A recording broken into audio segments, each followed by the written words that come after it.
Merci beaucoup. Donc, je vais essayer de vous faire le point de ce qui nous a été demandé en matière de surveillance cardiaque lors de l'utilisation de l'hydroxychloroquine. Donc, c'est la synthèse des aspects de pharmacovigilance.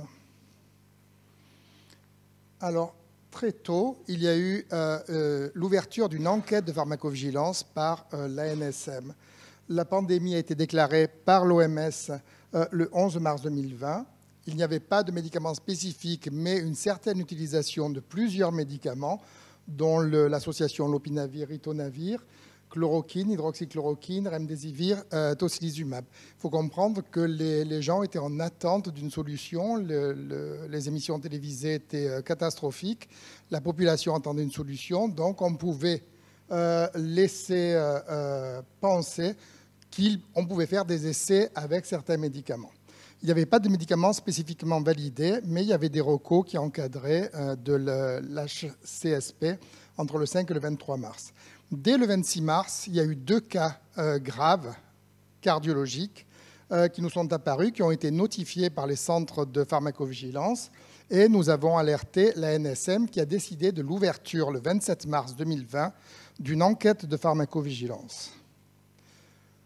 Alors, cette enquête, elle avait pour objectif la détection des signaux de sécurité avec les médicaments qui étaient utilisés, donc ceux que je viens de citer, qui étaient utilisés dans la Covid-19, mais aussi les patients qui avaient des traitements chroniques et qui étaient atteints par la Covid-19 pour savoir s'il y avait une inférence entre les deux, et enfin des médicaments suspects de pouvoir aggraver la Covid-19. Donc la méthode, c'est une méthode avec l'analyse des notifications spontanées de pharmacovigilance par les CRPV, et on notifie aussi les cas de mésusage. Alors, quotidiennement, l'ensemble de ces cas étaient analysés cliniquement par les CRPV, et puis il y avait des bilans hebdomadaires au cours de réunions entre les CRPV et la NSM qui étaient réalisés, avec l'établissement d'un rapport d'expertise qui était mis en ligne et la NSM communiquant sur son site sur les résultats de cette enquête. Alors, la méthodologie, dès le 27 mars 2020, 2 CRPV ont été particulièrement, je dirais, concernés par cette enquête. Le CRPV de Nice, donc le nôtre, CRPV de Nice Alpes-Côte d'Azur, parce qu'on disposait d'une expertise cardiologique, donc on devait expertiser l'ensemble des cas de toxicité cardiaque de tous les médicaments qui étaient concernés par cette enquête. On était doublé par le CRPV de Dijon, dont Aurélie Grand-Vuillemin, que je remercie, et dont l'objectif était de rassembler l'ensemble des autres toxicités liées à ces médicaments, que ce soit l'hydroxychloroquine, la chloroquine, l'azithromycine ou l'association lopinavir-ritonavir. Toujours à partir de notifications de patients ou notifications de professionnels de santé. On le verra pour l'hydroxychloroquine, c'est près de 98% de notifications par les professionnels de santé. Et puis analyse de la BNPV et de la littérature dans le même temps. Alors, l'hydroxychloroquine, pourquoi l'hydroxychloroquine? On connaît tous l'aquinine, qui est utilisée depuis très longtemps, Pelletier qu'avant tout qui l'avait isolé. L'aquinidine, qui est un isomère optique et qui est un antiarythmique. Donc ceux qui ont mon âge et qui ont fait de la cardiologie se rappellent du Longacor ou du Sérécor, mais aussi des morts subites à l'aquinidine, les syncopes quinidiniques. Et puis ensuite, il y a eu la synthèse de la chloroquine, la nivaquine, dont tout le monde dit que tout le monde en a pris sous les tropiques sans aucun problème. Et ensuite, le rajout d'un groupement oxydryl en OH qui donne l'hydroxychloroquine. Alors l'hydroxychloroquine, c'est quoi? C'est un médicament essentiel, classifié ainsi par l'OMS. Donc son nom commercial, c'est le Plaquenil, et il est largement utilisé en rhumatologie pour la polyarthrite rhumatoïde et le lupus érythémateux aigu disséminé, par ses propriétés immunomodulatrices et ses propriétés anti-inflammatoires. C'est un médicament qui était délivré sans ordonnance jusqu'en 2020, et c'est un bloqueur de plusieurs canaux potassiques d'abord, mais aussi calciques, sodiques et du courant IF, donc on peut le considérer comme ce qu'on appelle les multi-channel blockers, donc un antiarythmique. Et vous voyez ici une inhibition des courants ERG par la quinidine dans un dernier article qui a été publié récemment. Donc la méthodologie, c'est que nous recevions à Nice l'ensemble des cas cardiaques, le CRPV les analysait, le CRPV receveur les analysait aussi. On excluait sémiologiquement ou chronologiquement si les troubles du rythme ou les troubles cardiaques étaient apparus avant l'instauration d'un des traitements. Et on a dû très rapidement, puisqu'on a eu un afflux immédiat de cas cardiaques, on a dû les classifier. Et on a pris le choix de les classifier en mort soudaine ou inexpliquée, en arrêt cardiaque ou syncope, en arythmie ventriculaire, en trouble de conduction et en anomalie de la durée de l'intervalle QT. Donc les ECG étaient analysés par 2 internes avec un compas automatique, supervisés par un cardiologue. Ils étaient considérés comme anormaux si chez l'homme ils étaient supérieurs à 450 millisecondes, chez la femme à 460, et on considérait qu'un allongement du QT était grave, c'est serious ou of particular concern, selon le guideline ICH 14, si le QTC était supérieur à 500 millisecondes, ou le delta QTC par rapport au baseline supérieur à 60 millisecondes. Pourquoi? Parce que dans le premier cas, au-delà de 500 millisecondes, il y a un parallélisme direct entre la survenue d'arythmie ventriculaire grave et la prolongation du QT au-delà. Et dans le deuxième cas, c'est un substrat arythmogène dont témoigne l'augmentation par rapport au baseline de 60 millisecondes. Donc, qu'est-ce qu'on a eu pour l'ensemble des traitements? Bien, essentiellement, le dexaméthasone qui était utilisé, on a eu des hyperglycémies, on s'y attendait. Le remdesivir, on a eu des effets indésirables cutanés. Tocilizumab, des effets indésirables hépatiques. Lopinavir, ritonavir, des effets indésirables essentiellement hépatiques, mais aussi cardio. Et l'hydroxychloroquine, des effets indésirables cardiaques surtout, 57%, dont 8 décès. Ces effets cardiovasculaires, donc ça c'est la totalité de l'enquête jusqu'en 2023, il y a eu 296 cas, mais l'hydroxychloroquine avait aussi d'autres effets indésirables que le centre de Dijon a analysé. Vous voyez que la principale toxicité revendiquée par ce médicament est la toxicité cardiaque à 57%. Alors très rapidement, dans l'intervalle d'un mois, on a eu à peu près 120 cas qui sont apparus très progressivement, mais rapidement progressivement, avec une grosse partie d'augmentation de la durée de l'intervalle QT. On avait aussi des morts soudaines ou inexpliquées, des arrêts cardiaques qui ont été récupérés après choc électrique externe et des troubles de la conduction. Donc voici quelques exemples. En haut, vous avez une prolongation de l'intervalle QT. Vous voyez que l'onde de P et l'onde de T, l'onde de P a tendance à mordre sur la fin de l'onde de T. Le QT corrigé est à 491 millisecondes à 4 jours après l'instauration d'hydroxychloroquine et d'azithromycine chez un patient de 70 ans. Le deuxième électrocardiogramme, ça concerne l'opinavir chez un monsieur de 81 ans avec une bradycardie et un bigéminisme.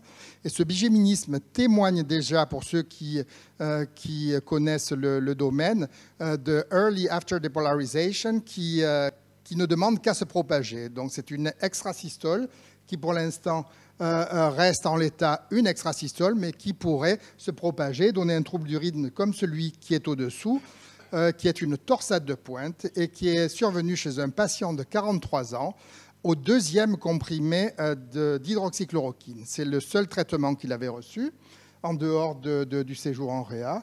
Et en fait, on nous avait adressé l'électro comme étant normal au départ, mais après recalcul, comme on le faisait les internes et l'ensemble des seniors, après recalcul, le QT de départ n'était pas normal. Donc ce patient était porteur d'un syndrome du long QT congénital avec un QT alentour de 500 millisecondes et le simple fait de rajouter 2 comprimés d'hydroxychloroquine, il est parti en torsade. Fort heureusement, il a été récupéré. Ce n'est pas le cas de tous les patients. Et il faut aussi garder à l'esprit l'extrême sous-notification. Hier, j'ai parlé à un de nos collègues du centre de la France qui m'a dit qu'il en a vu je ne sais combien de torsades de pointe durant les hospitalisations de patients sous hydroxychloroquine. Nous, on n'a pas eu beaucoup de notifiés, mais donc il y a une extrême sous-notification de cette problématique. Alors, voici l'ensemble de la courbe. Les 2 traits rouges correspondent au pic épidémique. Donc, on a eu un afflux de notifications. Il y avait aussi un certain degré de backlog. Donc lorsqu'on a ouvert l'enquête, on a eu un afflux de notifications. Puis, on assistait à une défervescence. Et très rapidement, au cours de l'été, il y a eu pratiquement un assèchement des cas de toxicité cardio qui devenaient relativement rares par rapport au tout début. Donc peut-être parce qu'on avait adressé nous-mêmes des précautions. Très très tôt, on a alerté l'ANSM. Très très tôt, nous avons alerté donc, les réseaux de pharmacovigilance, nous avons alerté les autorités de santé avec les conduites à tenir au cas où les professionnels de santé désiraient utiliser l'hydroxychloroquine. En particulier, vérifier la kaliémie des patients et essayer de restaurer un potassium qui était correct. Vérifier les co-administrations de médicaments susceptibles de prolonger l'intervalle QT et mesurer, bien sûr, l'électrocardiogramme des patients.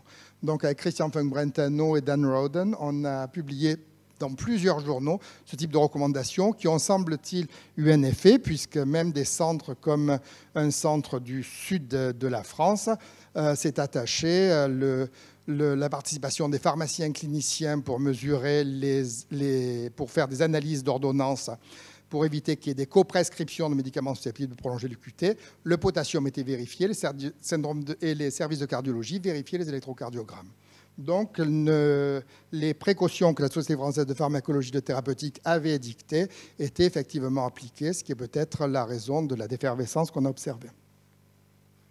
Donc, quels sont les résultats globaux? Les résultats globaux, nous avons eu 21 rapports d'évaluation de cette toxicité cardiaque, 222 observations analysées, 82% ont concerné l'hydroxychloroquine, 64% dans ces effets cardiaques était une augmentation sérieuse de l'intervalle QTC, 13% de bradycardie, 4 cas de mort soudaine ou inexpliquée, 6 cas d'arrêt cardiaque, 18 cas de troubles du rythme ventriculaire.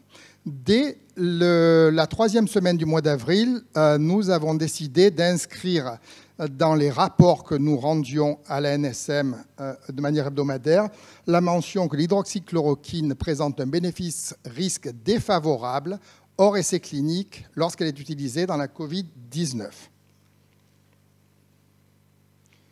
Donc, ces actions ont eu un impact, bien sûr. Donc, le 30 mars, la NSM avait communiqué pour encadrer les conditions de prescription d'hydroxychloroquine. Le 10 avril, la NSM communiquait avec le réseau des 31 centres les effets indésirables principaux, cœur, foie, rein. À la fin du mois d'avril, l'EMA et la FDA soulignaient les risques encourus lors de l'utilisation d'hydroxychloroquine ou de chloroquine dans la Covid-19. Le 26 mai, un décret d'utilisation d'hydroxychloroquine était abrogé en France. Et le 15 juin, la FDA révoquait l'utilisation de l'hydroxychloroquine. Ça a eu on a eu l'honneur du Wall Street Journal qui nous a interviewé à ce sujet à Nice.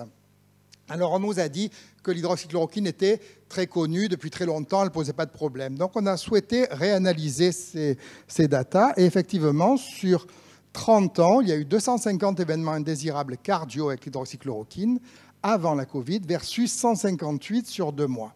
Mais en analysant soigneusement ces cas, on se rend compte d'abord que la nature de la tox cardiaque n'est pas la même. En rhumato, elle est utilisée au très long cours, donc il y a une surcharge d'hydroxychloroquine. Mais surtout que les effets indésirables étaient particulièrement graves. Il y avait des insuffisances cardiaques stade 3 ou 4 qui régressaient à l'arrêt de l'hydroxychloroquine, ce qu'on voit très très rarement dans la vie courante. Il y avait des implantations de pacemakers, il y avait des morts soudaines ou inexpliquées. Et donc, nous en avons déduit que ce peu de cas, mais extrêmement graves, n'était que la partie émergée d'un iceberg, le reste des cas n'étant pas notifiés parce que les rhumatologues, les internistes ont l'habitude de ces toxicités, surveillent l'électrocardiogramme, surveillent les fonds d'œil, et donc ils ont l'habitude et ils ne notifient pas. Mais ce n'est pas parce qu'il y en avait très peu sur 30 ans qu'il n'était pas grave et que l'utilisation de ce produit était triviale. Donc tout cela a été consigné dans un article qui est disponible dans Thérapie, la collaboration fructueuse entre le réseau des 31 centres de pharmacovigilance et de la NSM pour promouvoir le bon usage du médicament et restreindre les indications de médicaments au bénéfice-risque défavorable. Je vous remercie de votre attention. Je tiens à remercier l'ensemble des membres du CRPV de Nice, ainsi que les 31 CRPV contributeurs, et au travers de ceux-ci, l'ensemble des professionnels de santé qui nous ont adressé les cas. Merci beaucoup.